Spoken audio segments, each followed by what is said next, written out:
माननीय महाराष्ट्राचे मुख्य सचिव महोदया श्रीमती सोनिक मॅडम यांच्या अध्यक्षतेखाली हाय पॉवर कमिटीची बैठक झाली. त्याच्यामध्ये तुळजाभवानी मंदिराचा जो विकास आराखडा आहे त्याची आज प्राथमिक पहिलं प्रेझेंटेशन झालं. त्याच्यामध्ये काही बाबतीत त्यांनी आम्हाला सूचना केलेल्या आहेत.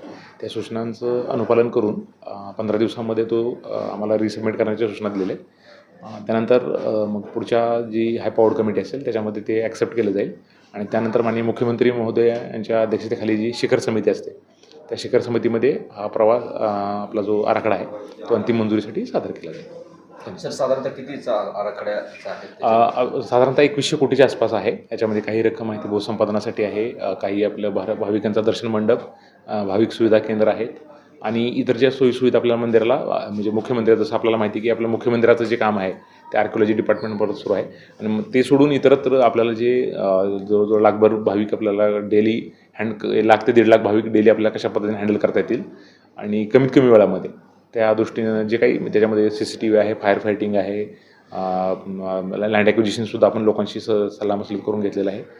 त्यात त्यांनी काही करेक्शन सांगितले ते करून आम्ही प्रसार शासनाला सादर करू आणि मग लवकरच प्रक्रिया ही संपेल अशी आशा आहे. सर अंतिम मान्यता मिळेल अशा दृष्टीने सध्याचा प्रस्तावाची वाटचाल चालू आहे. येस आणि शासनाच्या आपल्या वॉर रूमला सुद्धा हा प्रोजेक्ट आहे. शासन अतिशय म्हणजे हे प्रकल्प लवकरात लवकर मंजूर करण्यासाठी तत्पर आहे आणि त्यामुळं आम्हाला वाटतं लवकरच आता 1-2 आठवड्यामध्ये आम्हाला पुढची डेट मिळेल. आमच्याकडून कम्प्लायन्स झाला की 15 दिवसात पुढची डेट मिळेल आणि लवकरच ते पुढचं शिखर समितीची सुद्धा मंजुरी प्राप्त होईल. महाराष्ट्रातील ताज्या बातम्या पाहण्यासाठी आमच्या YouTube चॅनेलला सबस्क्राईब करा.